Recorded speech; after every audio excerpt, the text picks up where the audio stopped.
seni itu kan tidak ada batasnya Mas. Iya kan? Apalagi pepatah bijak mengatakan hasil itu tidak akan mengkhianati proses.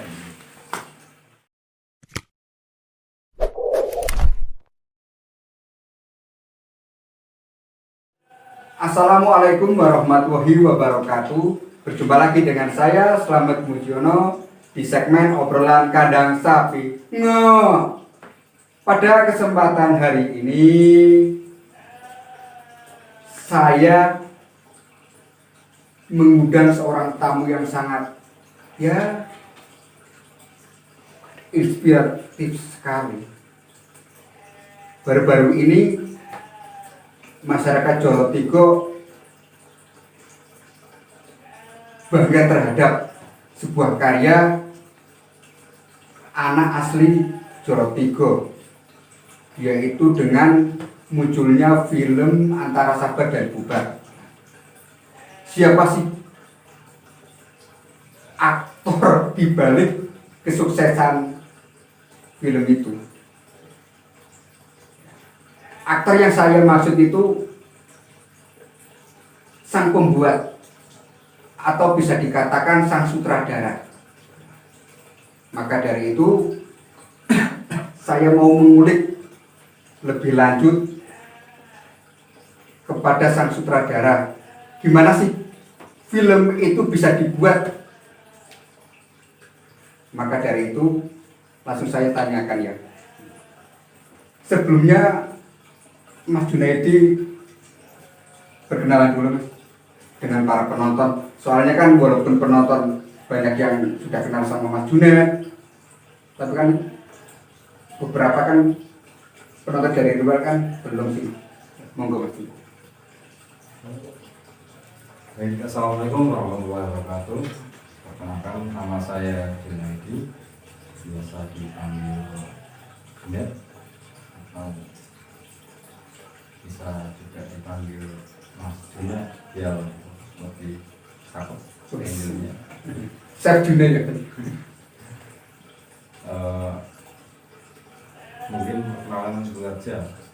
Saya asli lahir di Jawa Tigo, tapi untuk domisili sekarang sudah di Mandar. Tetap tetap aktif untuk mendukung kegiatan-kegiatan yang ada di desa Jawa Tigo ini, termasuk kegiatan dalam pembuatan film yang kita masih buat bersama-sama dengan judul Antara Sabar dan Bubar. Amazing sekali. Berarti walaupun secara domisili itu bukan di desa Jawa Tigo, tapi tetap jiwa dan hati tetap Jawa Tigo yang siap. Kan beberapa hari ini atensi masyarakat terhadap film Antara Sabar dan Bubar itu sungguh luar biasa Mas. Bisa dikatakan Mas Junaid itu sebagai sutradara sukses Mas membuat sebuah film ini. Gimana sih tanggapan dari seorang sutradara mungkin satu-satunya di desa Jawa Tigo ini melihat kesuksesan film ini Mas? Ya, sebenarnya kalau disebut sutradara itu kurang pas. Soalnya untuk saya sendiri itu memang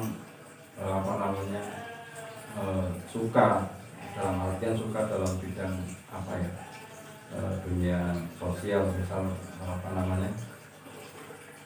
misal kayak pembuatan film, kemudian editing video, kemudian juga editing foto, itu memang itu menjadi hobi saya Di media sosial ya Mas? di media sosial. Mungkin itu terus kemudian kebetulan di desa Jawa Tigo ini anak muda dan anak muda-mudanya itu mempunyai Jadi berarti mempunyai rasa cinta mungkin Mas terhadap desa ini supaya desa ini lebih maju gitu. yang mungkin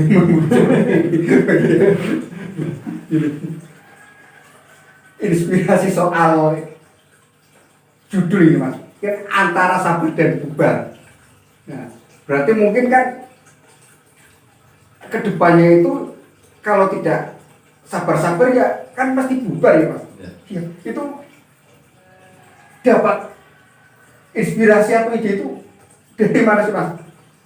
Oh, sebenarnya kalau untuk judul itu judul antara sabar dan bubar itu sebenarnya saya dapat itu terakhiran sih sebenarnya. Dalam artian saya itu sudah membuat sebuah cerita kemudian tapi saya masih bingung untuk membuat judulnya itu apa gitu. Kalau cerita itu sebenarnya saya sudah buat jauh-jauh hari, tapi cerita itu belum ada judulnya. Nah, setelah saya pikir-pikir lagi, kemudian itu dapat ide antara sabar, karena kan di dalam film ini kan kaitannya dengan restu orang tua gitu. Jadi kalau memang nggak direstui ya udah bubar, tapi kalau misal direstui ya lanjut hubungannya. Berarti relate sama ini kan, kalau saya melihat itu ya menontonnya mas, itu relate sama kehidupannya tuh.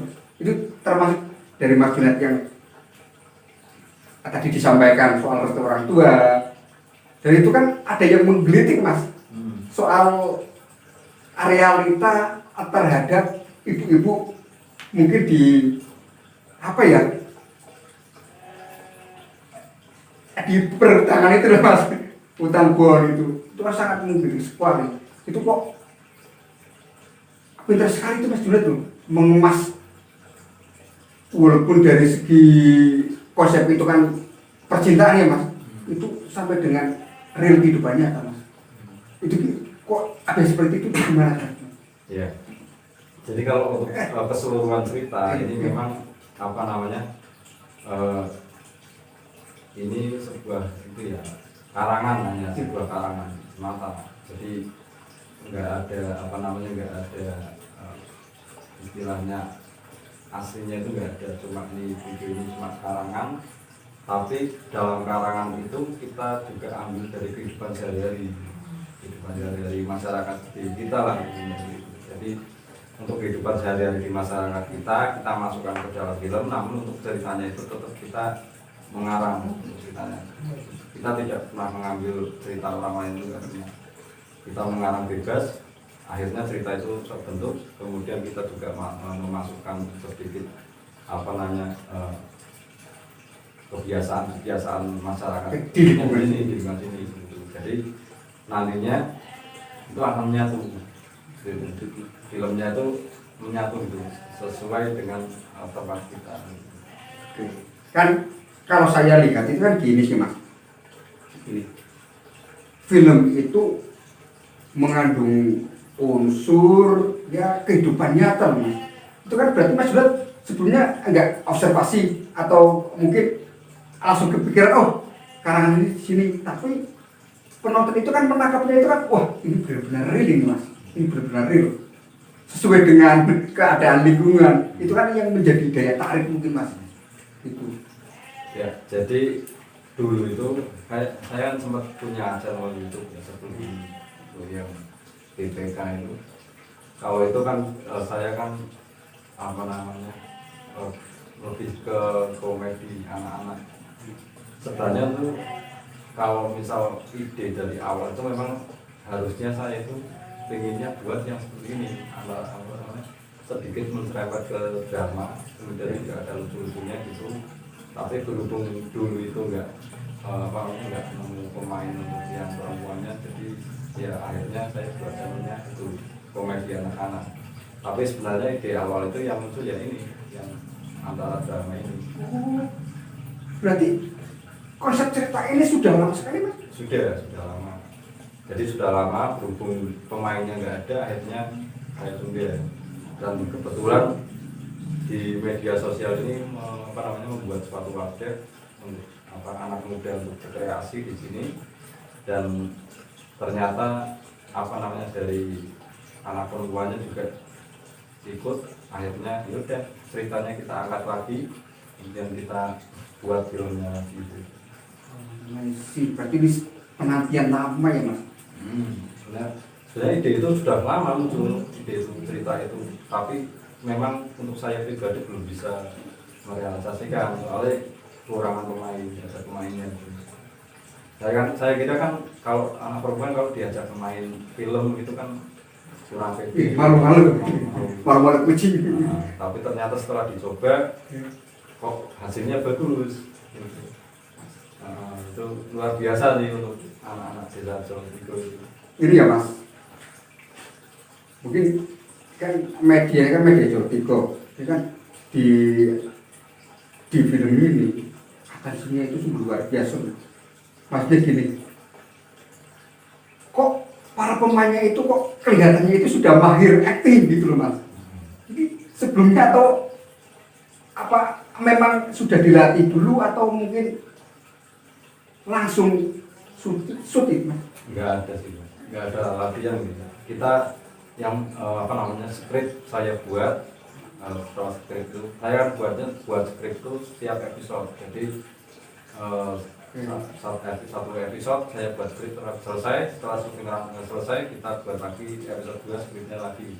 Jadi untuk skrip itu kita bertahap, enggak langsung skrip 1 sampai dengan skrip sampai tamat filmnya itu enggak. Jadi saya buat skripnya itu sesuai dengan episodenya. Episode 1 skrip 1 udah selesai, nah nanti kalau udah di-upload kita buat lagi skrip untuk yang episode keduanya gitu.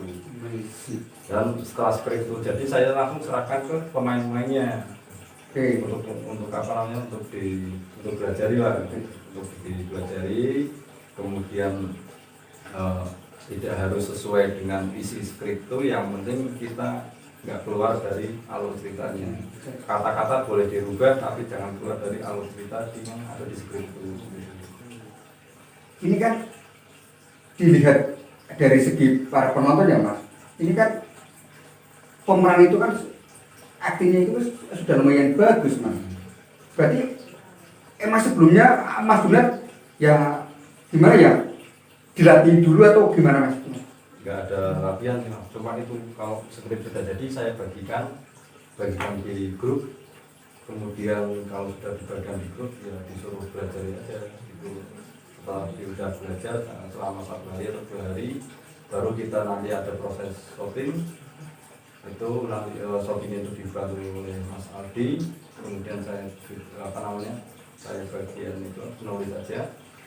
Setelah itu ya udah berjalan sesuai dengan skripnya itu. Jadi nggak ada latihan sama sekali gitu. Latihannya yaitu latihan di tempat syutingnya. Kalau misal masih salah-salah dalam pengucapan kata yang ada di skrip ya kita ganti lagi, ulangi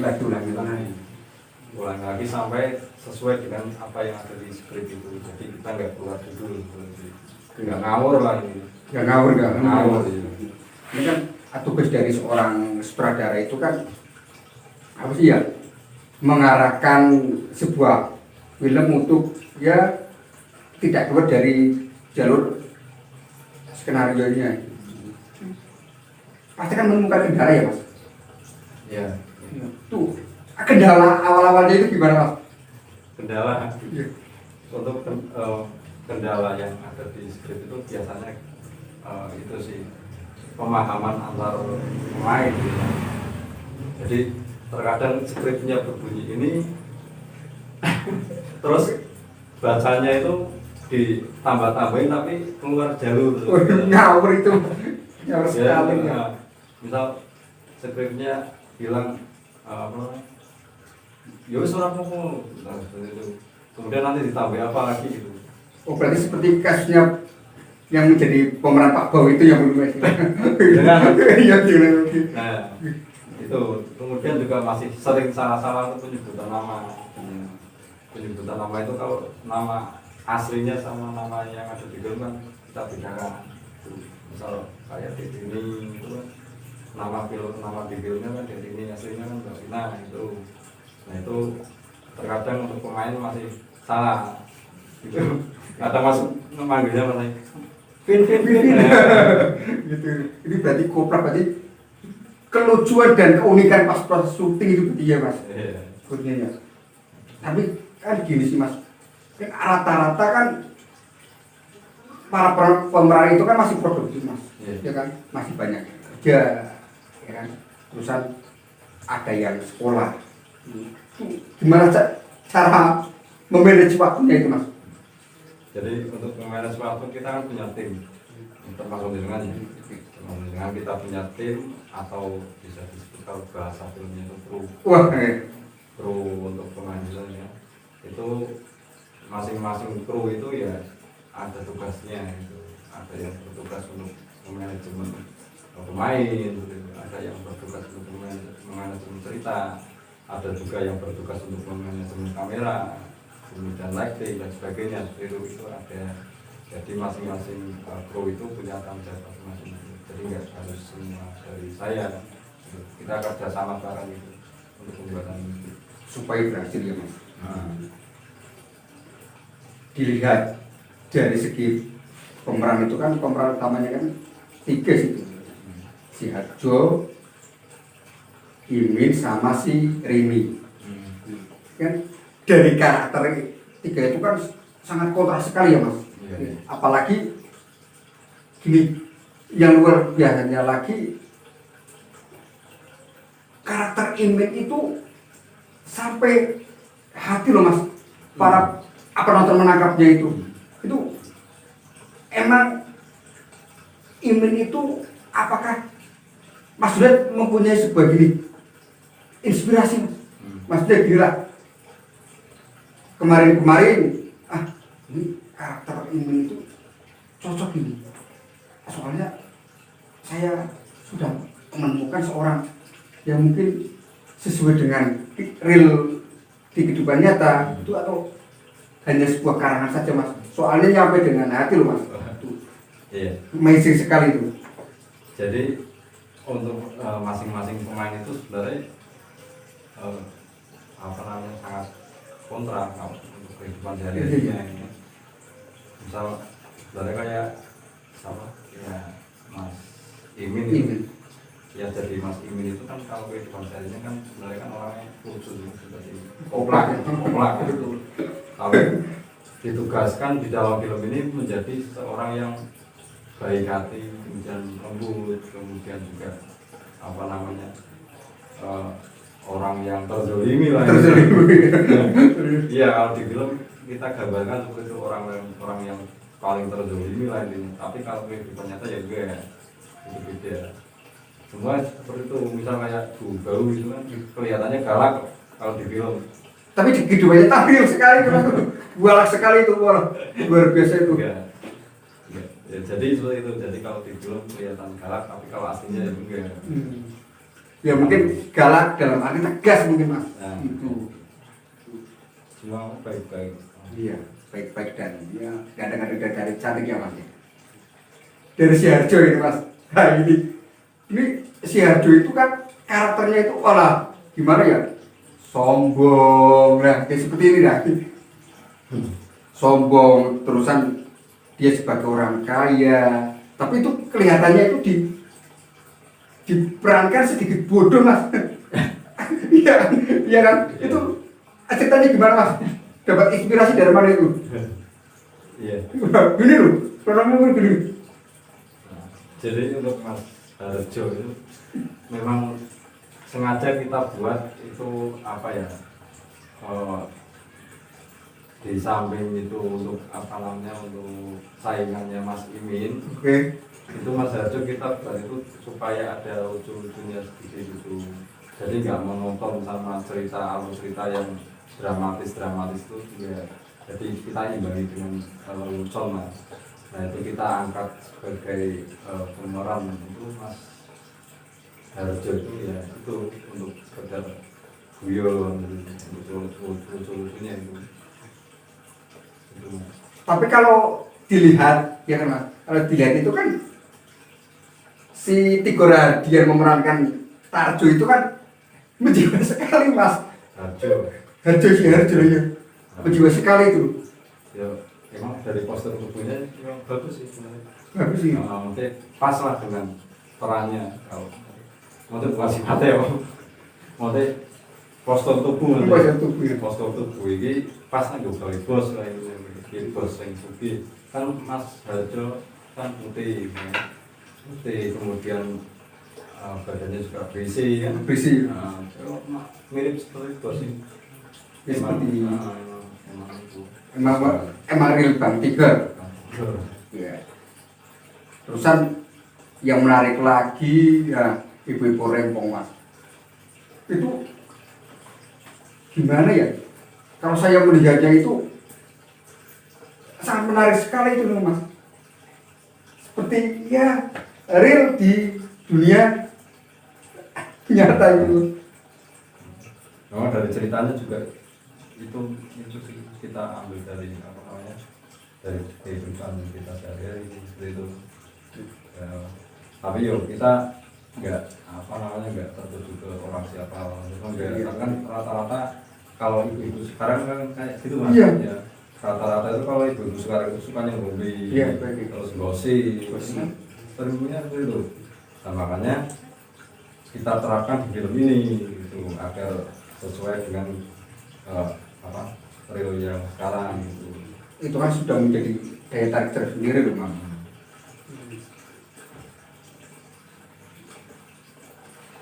Soal ini berarti episode ini kan sudah episode sampai 3 ya Mas. 3. Ya. Kisi-kisi untuk episode keempat Mas.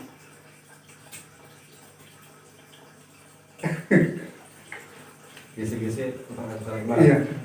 Jadi untuk episode keempat itu untuk skripnya itu sudah jadi sekitar ya 2 hari yang lalu lah. Skrip yang episode 4 itu sudah jadi, tapi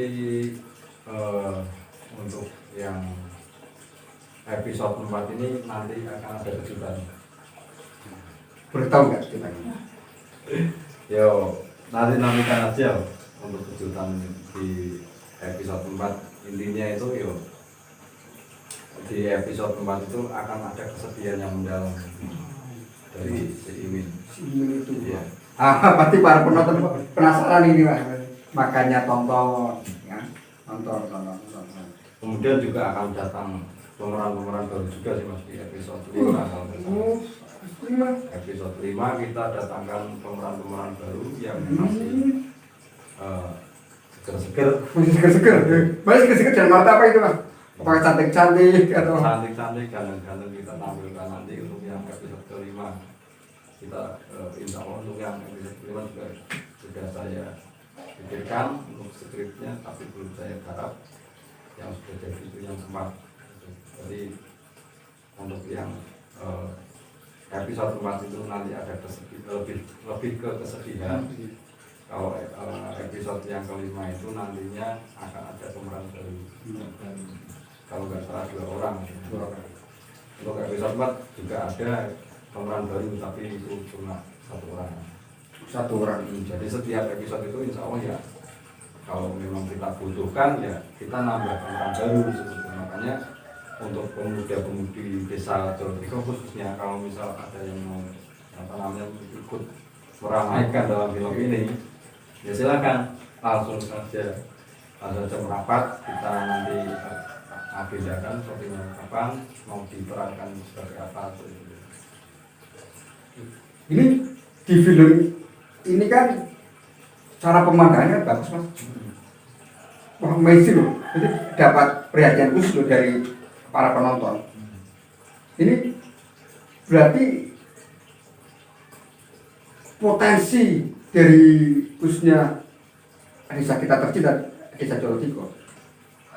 Ini berarti dikemas loh. Dikemas sekian apa ya?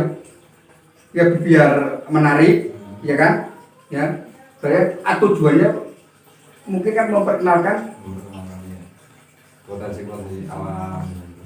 Jadi kita selain membuat film ini kita juga apa namanya sedikit untuk promosi gitu, promosi dalam hal misal wisata, kemudian keindahan di desa Jolotiko itu, keramahannya, itu kita juga nantinya akan sedikit mengarah ke promosi itu agar desa Jolotiko itu dikenal baik oleh masyarakat luas. Berarti ada positif impactnya ya Mas. Ya, ada. Ini rencana Mas episodenya itu sampai berapa episode itu? Kalau rencana episode itu mungkin kita kejar target sih Mas, kejar target agar apa namanya kita bisa mencapai 1000 subscriber, kemudian mencapai 4000 jam tayang ya. Itu kita kejar target, dan insya Allah untuk film ini kita tetap lanjut sampai berapapun episodenya, sampai kita mempunyai 1000 pelanggan seperti itu. Oh, gitu. Jadi targetnya kita sampai 1000 Subscriber plus sama episode itu belum ditentukan berapa episodenya itu ya. Nah, jadi kalau misal ada teman-teman yang bilang ini episode 4 mungkin tamat, enggak. Jadi episode itu masih panjang, ceritanya juga masih banyak. Kalau misal kita kehilangan satu pemeran ya itu enggak masalah nih ya. Karena memang mungkin ada hal-hal yang itu yang tahu, misal orang ke saya masih dilanjutkan gitu. Ini dari proses mengarang Mas. Mengarang itu sulit loh Mas. Asli sulit. Itu kan pasti ada titik kejenuhannya ya Mas. Pasti dalam arti stuck. Mas, itu yang membuat begitu banyak inspirasi ya, seperti imajinasinya itu gimana Mas? Dari seorang sutradara yang ada ini. Yo tetap belajar sih Mas. Jadi melalui hobi itu Mas. Jadi kalau saya itu kan juga suka nonton film-film pendek ya. Jadi untuk inspirasinya juga saya itu dari itu juga sih, dari film-film pendek yang ada di YouTube itu kita inspirasi dari itu, kemudian kita kembangkan lagi gitu. Jadi lebih banyak nonton film yang gitu aja. Berarti cari referensi ya yang baru. Ini media Jolotigo ini kan sebagai ya, produksinya ya Mas, mengemas visi ke depan itu. Ini minta masukan Mas Juned ya Mas, ini biar media Jolotigo itu tetap ya kan sesuai dengan slogannya itu Mas, kreatif, inovatif, dan inspiratif. Itu kedepannya itu gimana? Ya, jadi media Jolotigo ini dibuat kan intinya sebagai wadah untuk para pemuda, khususnya pemuda-pemudi Jolotigo yang berbakat dalam hal dunia, mungkin dunia perfilman, kemudian dunia musik dan lain sebagainya, kita tampung dan kita nantinya akan upload di media sosial gitu. Pulang seperti itu. Terus kemarin pertanyaannya? Ke depan berarti biar ya media Jolotigo itu tetap produktif loh Mas. Jadi untuk ke depan untuk produktif itu ya, untuk krunya itu jangan bosan-bosan gitu. Jadi apa namanya? Ini sangat penting Mas. Ya, jadi untuk semua kru pemain itu jangan bosan dalam pembuatan ini. Mungkin yang namanya apa namanya karya itu kan ada yang beranggapan positif, ada juga yang beranggapan negatif. Itu sudah pasti kalau di media sosial. Kayak kata-katanya Pak Bau itu kan always Mas. Iya benar. Lanjutkan. Ya. Apa itu diomong? Paling Allah. Dalam skripnya kan seperti itu. Nah, itu juga terpengaruh juga sama kita. Apa gue diomong paling Allah. Yang penting tetap kita berusaha untuk menampilkan hal-hal yang positif aja gitu. Tetap konsisten ya Mas. Konsisten. Jangan mudah bosan. Kalau misal apa namanya, yang penting itu proses Mas. Proses. Kalau prosesnya baik, itu insya Allah nanti hasilnya juga akan mengikuti baik lagi gitu. Kita nggak usah mengharap action. Action itu hanya hadiah untuk kita. Jadi nggak usah kita mengharap kapan itu bayaran, itu nanti gitu, biar mengikuti saja. Yang penting kita prosesnya dulu, kita belajar bareng-bareng membuat film. Kalau misal filmnya ini sudah bagus, itu nanti kan hasilnya akan kelihatan sendiri gitu. Jadi untuk penonton pelanggan juga akan lebih suka seperti itu. Ini dari episode 1 sampai episode ketiga yang sudah tayang di YouTube itu kan kualitas dari gambar maupun kualitas dari audio kan masih kurang. Nah itu perlu kita kembangkan lagi agar ke depan itu film ini lebih baik lagi lah. Ini kan para netizen itu pada nanya loh, itu apakah soal modal berarti dari alat, berarti infrastrukturnya itu ada sponsornya atau emang real itu mandiri mas? 99% mandiri. Jadi ya hanya ada satu itu bantuan lighting untuk yang malam hari itu dari Mas Maeswari itu ada bantuan lighting untuk kita proses syuting di malam hari. Selebihnya itu punya kru semua sih. Juga dia ada yang punya HP-nya, tripodnya itu punya Mas Abi. Kemudian juga ya mandiri semua. Kemarin hanya 1% itu yang lighting itu. Berarti benar-benar mandiri ya? Mandiri, kita pakai HP, shoppingnya juga pakai HP, pakai alat sederhana, mikrofon nggak ada. Makanya kalau dilihat dari filmnya kan agak susah untuk audionya karena kita kekurangan alat. Ya mungkin gini mas, walaupun yang namanya karya atau ini seni ya mas ya, kan bagaimana kita ya melewati sekat-sekat batas ya mas. Kan seni itu kan tidak ada batasnya ya mas. Ya kan, apalagi pepatah bijak mengatakan hasil itu tidak akan mengkhianati proses. Ini terima kasih banyak mas atas waktunya. Pertama jadi untuk kata-kata penutup mas, ya kata mutiara, kata emas. Ya jadi terima kasih untuk para penonton semuanya yang sudah mendukung film ini ya. Film ini terbentuk, terima kasih banyak atas supportnya. Kemudian jangan bosan-bosan untuk selalu mendukung channel kami agar semakin berkembang maju ke depannya. Kemudian semoga dengan dibuatnya film ini yang berjudul Antara Sabar dan Buka ini bisa bermanfaat. Amin. Para penonton semua gitu. Mungkin itu saja. Matur nuwun ya mas. Para penonton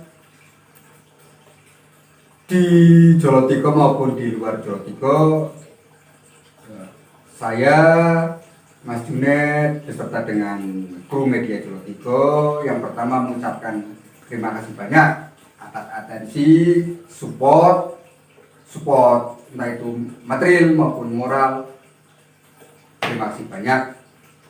Dan yang kedua, mohon maaf yang sebesar-besarnya apabila karya dari media Jolotiko masih banyak kekurangan serta kelemahannya. Mohon maaf yang sebesar-besarnya. Untuk itu,